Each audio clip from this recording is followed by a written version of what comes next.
نحمده ونصلی علی رسولہ الکریم اما بعد۔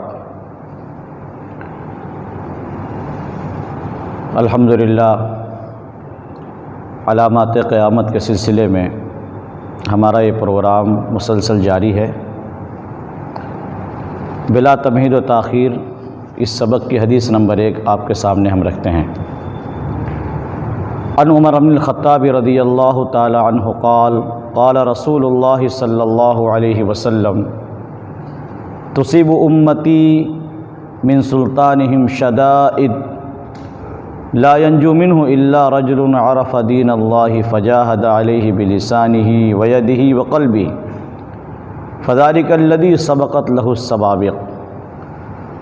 ورجل عرف دین اللہ فصدق بہ ورجل عرف دین اللہ فسکت علیہ فإن رأى من يعمل الخير أحبه عليه وإن رأى من يعمل بباطل أبغضه عليه فذلك ينجو على إبطانه كله۔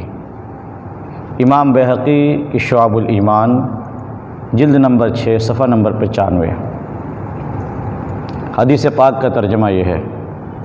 حضرت عمر رضی اللہ تعالیٰ عنہ سے منقول ہے، وہ فرماتے ہیں کہ آپ صلی اللہ علیہ وسلم نے ارشاد فرمایا تصیب امتی فی آخر الزمان من سلطانہم شدائد، آخر زمانے میں میری امت کو ان کے بادشاہوں کی طرف سے بڑی سختیاں اور دشواریاں پہنچے گی۔ لا ینجو منہ الا رجل، ان حالات سے نجات وہی پا سکے گا عرف دین اللہ، جو اللہ کے دین کو پہچانے،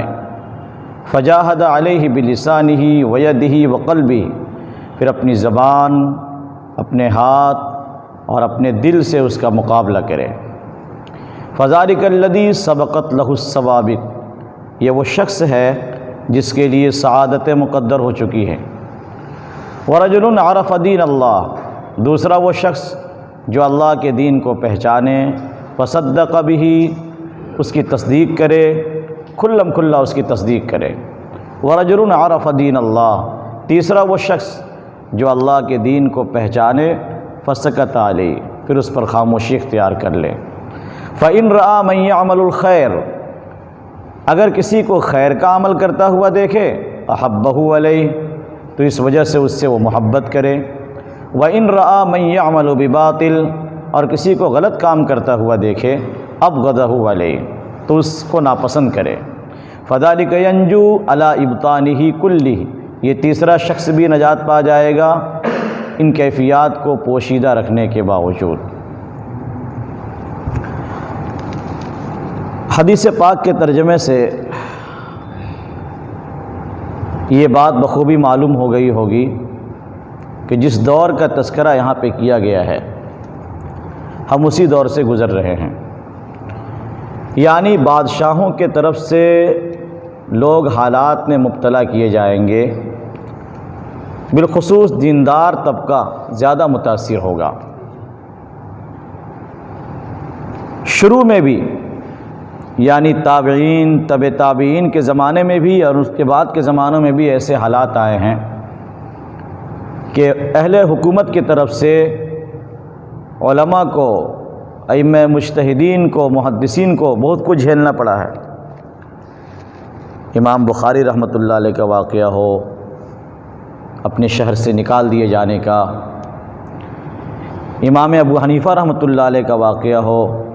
عہدہ قضا قبول نہ کرنے پر زہر دے دیے جانے کا جیل میں ڈالنے کے بعد، اور پھر اسی طریقے سے غالیہ امام مالک کا واقعہ ہو جس میں ان کے ہاتھ کو کاٹ دیا گیا تھا، امام احمد کا واقعہ ہو، خلق قرآن کے مسئلے میں ان کو کس قدر ستایا گیا، کتنی تکلیفیں پہنچائی گئی، بے شمار واقعات ہیں جو پیش آتے رہے ہیں۔ اور اب جب کہ دنیا پر امریکہ جیسے ناپاک حکومت کا تسلط ہے، تو اس کے تسلط اور غلبے کی وجہ سے ہماری مسلم حکومتیں بھی وہی سوچتی ہیں جو یہ چاہتے ہیں۔ اس لیے مسلم ممالک کے اندر حضرات علماء کے ساتھ، دیندار طبقے کے ساتھ ان کے حکمرانوں کا رویہ ٹھیک نہیں ہے۔ کیا ہم نہیں جانتے کہ علماء عرب میں اگر کوئی زبان کھولتا ہے تو ان کا کیا حشر ہوتا ہے، آئے دن یہ خبریں سننے کو ملتی رہتی ہے۔ اپنے ملک کو تو جانے دیجیے، ان مسلم ممالک میں دیکھ لیجئے کہیں بھی اس طرح کے علماء کو آزادی نہیں ہے کہ کھل کر وہ کچھ بات کر سکیں اور حکومت کے رویوں پر نکیر کر سکیں۔ جب بھی زبان کھولتے ہیں تو ان کے ساتھ کیا حالات پیش آتے ہیں، آگے ملاحظہ فرمائیے۔ کیا فرماتے ہیں آگے آپ؟ لا ینجو منہ الا رجل، ان حالات میں نجات کون پائے گا؟ کون ہے وہ شخص جو اپنے دین کو بچا لے اور کل قیامت کے دن وہ جواب دے سکے اللہ کے سامنے کہ بگڑے ہوئے حالات میں ایمان کی حفاظت کر کے آپ کے پاس آیا ہوں؟ تو اللہ کے رسول نے 3 شخصوں کا نام لیا۔ نمبر 1، رجل عرف دین اللہ، وہ شخص جس نے اللہ کے دین کو اچھی طرح پہچانا، دین کیا ہے، فجاہد علیہ بلسانہ ویدہ وقلبہ، پھر اپنی زبان، اپنے ہاتھ اور اپنے دل سے مقابلہ کیا۔ یہ پہلا شخص ہے۔ دل سے بھی برا جانا، ضرورت پڑی تو زبان استعمال کیا، اور اگر کہیں ضرورت پڑی تو اپنی طاقت کو بھی استعمال کیا، کسی طرح سے بھی نہیں گھبرایا، ڈٹ گیا، ایسے ظالم حکومتوں کے مقابلے میں ڈٹ گیا، جسے کہتے ہیں سینہ سپر ہو جانا۔ وہ اردو کا بہت مشہور شعر ہے، دیکھو یہ راہ دین ہے، ہوتی ہے بس یوں ہی یہ طے، سینے پہ تیر کھائے جا، آگے قدم بڑھائے جا۔ یہ ہے پہلے طبقے کے لوگ، ایسے ڈٹنے والے علماء جو اپنی جان کی بھی پرواہ نہ کریں، حکومت کی آنکھوں سے آنکھ ملا کر بات کریں، حکومت ان کو کیا دھمکیاں دیں گی وہ حکومت کو دھمکیاں دیں۔ یہ پہلے شخص۔ اب یہ الگ بات ہے کہ اس طرح کے لوگ اب پایا جانا بالکل قریباً نہ کے برابر ہو گیا، مگر ایسے علماء بھی الحمدللہ پائے گئے ہیں اپنے زمانے میں۔ یہ پہلا طبقہ بڑا خوش نصیبوں کا طبقہ ہے، اس لیے آپ نے فرمایا فذلک الذی سبقت لہ السوابق، یہ وہ شخص ہے جس کے لیے سعادتیں مقدر ہو چکی ہیں، یہ وہ شخص ہے جو بہت آگے نکل چکا ہے۔ دوسرا شخص، رجل عرف دین اللہ فصدق بہ، جس نے اللہ کے دین کو پہچانا اور اس کی تصدیق کی۔ تصدیق کرنے کا مطلب زبان سے اس کا اظہار کیا، جس نے حق کو حق جان کر اس کی مدد کی اور باطل کو باطل جان کر اس کے خلاف آواز بلند کیا، جس نے زبان بند رکھنے کو چاپلوسی سمجھی، جرم سمجھا، اور حکومت کی طاقت کی پرواہ کیے بغیر کہ حکومت ہمارے ساتھ کیا سلوک کرے گی، انجام کیا ہوگا، برملا حق کا اظہار کیا اور حکومت کے رویوں پر نکیر کیا۔ جیسا کہ بعض علماء حرم کے بارے میں دیکھا گیا کہ وہ خطبہ دے رہے ہیں اور ممبر سے انہیں کھینچ لیا جاتا ہے، انہیں معلوم ہے کہ میرا انجام کیا ہوگا، یہ جاننے کے باوجود کہ ہم سے پہلے علماء کا انجام کیا ہوا ہے ہمیں بھی وہیں پہنچایا جائے گا،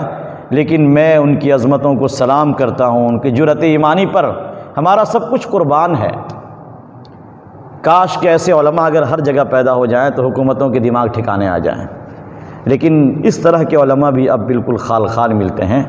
دیکھا تو یہ جاتا ہے کہ اپنے عہدے کو اور اپنی امامت کو برقرار رکھنے کے لیے وہ سب کچھ کہہ ڈالتے ہیں جو حکومت ان سے کہلوانا چاہتی ہے۔ تیسرا طبقہ، رجل عرف دین اللہ فسکت علیہ، تیسرا وہ بندہ جس نے اللہ کے دین کو پہچانا ہے، وہ جانتا ہے کہ حق کیا ہے اور باطل کیا ہے، لیکن زبان سے بولنے کی طاقت نہیں رکھتا۔ حالات اتنے سخت بنے ہوئے ہیں کہ زبان سے بولنے کی طاقت نہیں رکھتا۔ وہ حکمت اسی میں سمجھتا ہے، بہتری اسی میں سمجھتا ہے کہ اچھے کاموں کا سپورٹ کیا جائے، اس کی تائید کی جائے، اور برے کاموں پر دل سے ناراضگی دکھائی جائے، تو اس سے بھی لوگ کچھ نہ کچھ سمجھ لیں گے کہ فلاں صاحب جو ہے ان کاموں کو پسند نہیں کرتے، ہمارے ان کاموں میں ساتھ نہیں دے سکتے۔ زبان سے کچھ نہیں کہتے لیکن انہیں تکلیف ہوتی ہے،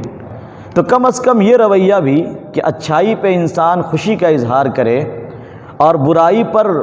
اس کے دل میں ایسی ناپسندیدگی آئے کہ چہرے سے اس کے آثار ظاہر ہوں۔ اگر اس بات میں بھی انسان مشہور ہو جاتا ہے، کم از کم اتنا بھی اپنے آپ کو بنا لیتا ہے، تو پھر اللہ کے رسول فرماتے ہیں کہ نجات اس کے لیے بھی ہے، یہ بھی بچ جائے گا، جبکہ اس نے چھپایا ہے،